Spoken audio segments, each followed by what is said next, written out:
네, 안녕하세요. 구먼입니다.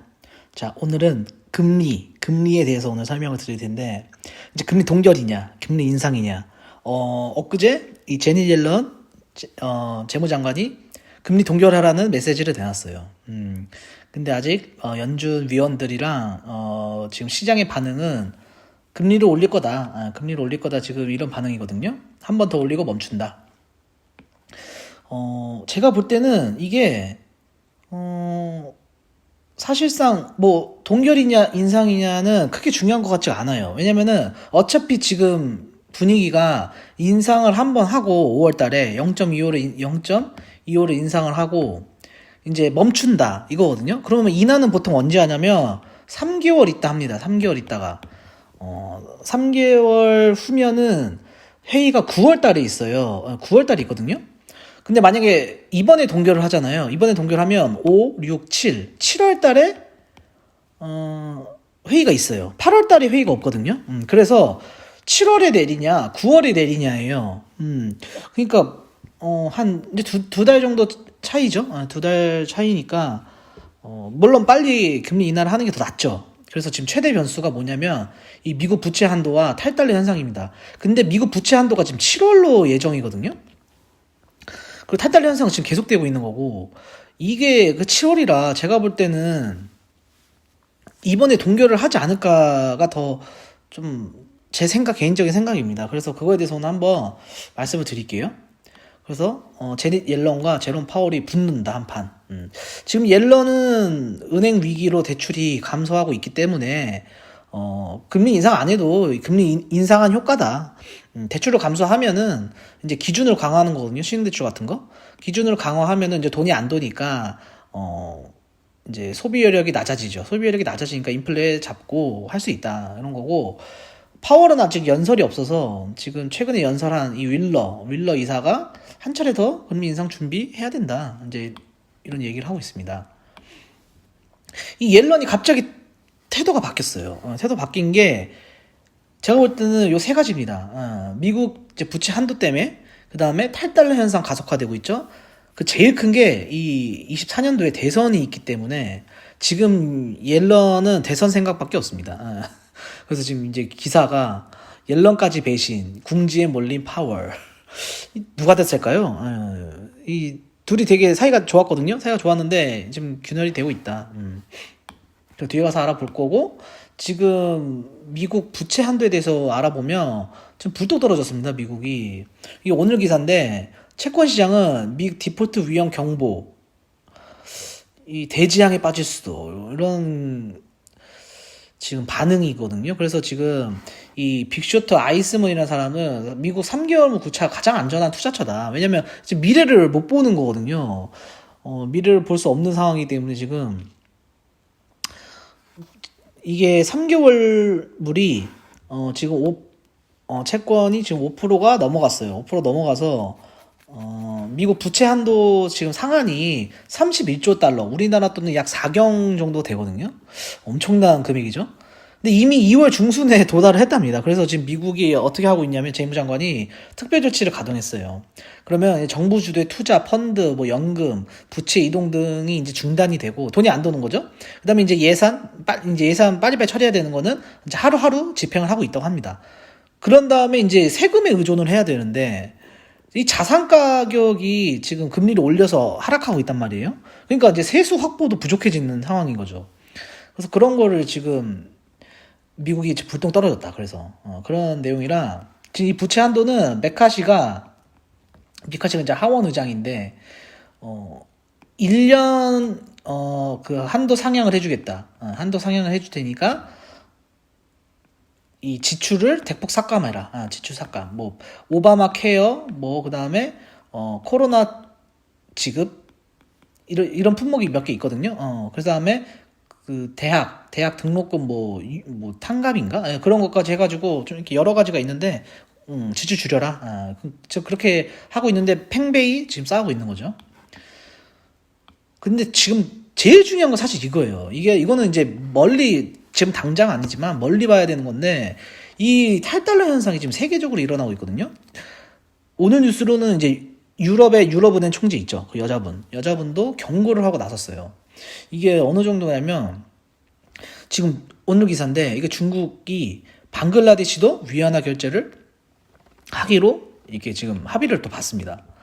그러면은 지금 러시아, 그다음에 브라질, 그다음에 사우디, 이어서 방글라데시, 그다음에 말레이시아 이런 거예요. 그러니까 중국이 지금 오늘도 우리나라 그 기업가 뭐 인터뷰 같은 것도 내보내고, 그다음에 며칠 전에 시진핑이 또 한국 그 공장에 또 방문했다고 하는데, 시진핑도 지금 계속 이렇게 탈달러 위안화 결제를 하는 그런 국가들을 계속 포섭을 하고 있거든요. 근데 시진핑도 지금 이 1대1로 사업 때문에 이것 때문에 지금 미칠 거예요. 빌려준 돈이 103조 원이 지금 따일 판이다. 근데 이 기사를 지금 자세히 보시면 이게 이제 중앙일보 기사인데 3천조 가까이 투자를 했대요. 3천조 가까이. 그러니까 이제 인프라를 깔아주고 그런 거거든요. 근데 이게 이제 안 되니까 막 탕감도 해주고 줄여주고 연장해주고 이렇게 하고 있는데, 이 1대1로 지금 이 사업이 이 위안화 결제로 아마 타개를 하려는 것 같아요. 그럼 위안화 이제 가격이 올라가니까 그렇게 하려는 거 아닌가 지금 싶어요. 그래서 빨리 위안화 결제로 여러 나라들을 포섭을 하는 거죠. 그 다음에 재무장관, 러시아에 대한 금융 제재로 달러 패권 약화 위험이 커졌다. 이게 제일 해서는 안 되는 짓인데, 이 채권을 동결해 버렸어요. 이 러시아에 대한 그런. 그래서 미국이 이런 짓을 하면 안 되는데 지금.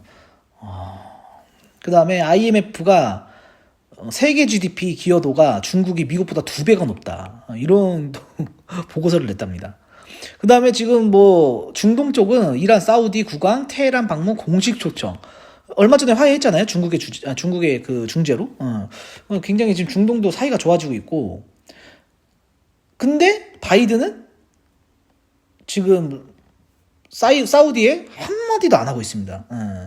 막 감산하겠다고 얼마 전에 했잖아요. 증산하라니까 오히려 감산하고 있는 사우디인데, 그리고 위안화 결제해버리고 이러니까 지금 사우디한테 근데 한마디도 못 하고 있죠. 거기다가 지금 중국하고 말레이시아가 아시아에도 아시아판 IMF를 만들자 이런 지금 회의를 하고 있거든요. 이렇게 되면은, 왜냐면 중국이 지금 IMF가 하는 짓을 하고 있어요. 달러 지원이죠. 달러 지원을 좀 하고 있고, 그리고 채권도 계속 이렇게 좀 줄여나가고 있는 지금 상황이고, 거기다 유럽, 폴란드, 헝가리, 우크라산 농산물 수입 금지, EU 우크라 발끈. 이게 지금 이제 러시아 때문에 해상 경로가 막혀버리니까 이제 육류로 가야 되는데, 그 과정에서 아마 이 폴란드, 헝가리 쪽에 그런 이 우크라이나 곡식이나 뭐 채소나 이런 게 들여오니까 가격이 폭락을 해서 자국민을 위해서 이제 보호를 하겠다. 이제 이런 조치거든요. 그래서 농산물 수입을 한 6월인가요? 6월 달인가 그때까지 금지를 하겠다. 이렇게 했거든요. 그러니까 브라질 왜 꼭 달러 써야 하냐. 탈달러 강조하고 있고. 그다음에 지금 이 중국이 통큰 투자, 38조 통큰 투자해서 외교 분쟁까지 지금 하고 있다. 이거 굉장히 심각한 겁니다. 굉장히 심각한 거고. 그다음에 이제 오늘 뉴스인데, 유럽까지 지금 가세를 했어요. 달러 지위는 당연하지 않다. 유럽의 경고. 흔들리는 달러 패권. 지금 사우디, 러시아, 브라질 등 비서방 국가 중심으로 달러 체제 비판하고 중국 위안화 결제 시작했다.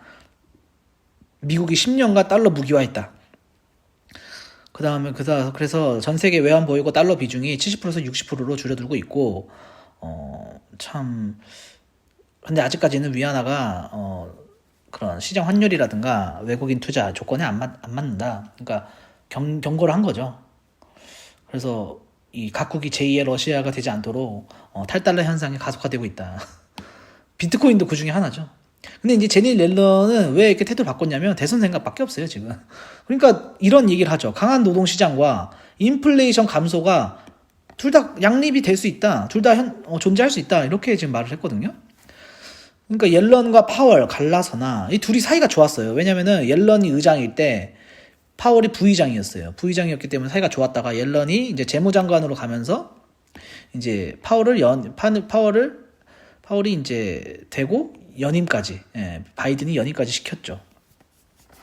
근데 시간은 파월이 아닌 옐런 편이다. 지금 내년에 이제 대선이 있기 때문에 이게 이 대선에서는 항상 이 통화 완화 정책이 유리합니다. 그러니까 이 통화 완화 정책이 이 저금리죠. 저금리가 유리하기 때문에 표잖아요, 표. 그러니까 금리 인상 때문에 지금 모든 게 이렇게 다 힘들어진 거거든요. 8달러든 뭐 그런 뭐 중국의 위안화 결제든 갑자기 이제 금리를 5%까지 아니 2007년 이후로 이렇게 5%까지 올린 적이 없어요. 근데 지금 보시면 2007년도에 20대, 30대, 40대면요. 그러니까 지금 이 사람들 있죠. 이 경제 하는 사람들이. 이 모두가 처음 겪는 시대예요. 왜냐면 이 사람들이 15년 전이거든요. 그러니까 2007년 이후니까 2008년 금융위기 났죠. 그리고 나서부터 지금 2023년이니까 약 15년이에요. 15년이면 지금 40대도 25살이에요. 아직 한참 애기죠. 그러니까 모두가 처음 겪는 상황이기 때문에 금리가 오른 게 그러니까 다들 지금 뭐 그런 뭐 전세, 깡통 전세, 뭐 그다음에 영끌족 이런 기사들이 계속 나오는 겁니다. 다 힘들어하는 이유가 다 이 고금리 때문에 그래요. 근데 우리만 힘든 게 아니라 지금 세계적으로 힘들다. 그렇기 때문에 이 지금 이제 뭐가 이제 뭘로 싸울 거냐면 이 물가 목표를 2%에서 올리자. 지금 브라질에서도 이러고 있거든요. 그래서 물가 목표를 수정하면 되지 않냐 이런 얘기가 있지만 통화 정책의 신뢰를 위해서 그럴 수 없다. 이렇게 이제 파월이 받아치는 거죠. 그래서 과연 누가 이길까? 이 재무정책 총책임자가 이길지, 통화정책 책임자가 이길지. 제가 볼 때는 정권의 힘이 더 세지 않을까. 내년 대선이 있기 때문에 빨리 물가를 그 제로금리대로 가려면 일단은 빨리빨리 그러니까 동결하고 그 다음에 인하하는. 그래서 다시 제로금리로 가자. 요 시나리오가 과연 먹힐지.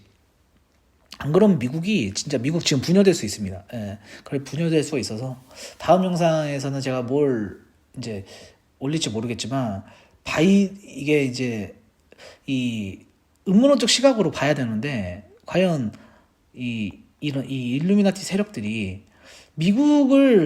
지금 미국의 힘을 빼는 느낌이거든요. 미국의 힘을 빼고 중국의 힘을 좀 넣는 그런 느낌이에요. 그래서 얼마 전에 이제 프랑스 대통령이 마크롱이 중국 가가지고 막 엄청나게 막 중국 찬양을 했잖아요. 그런 것처럼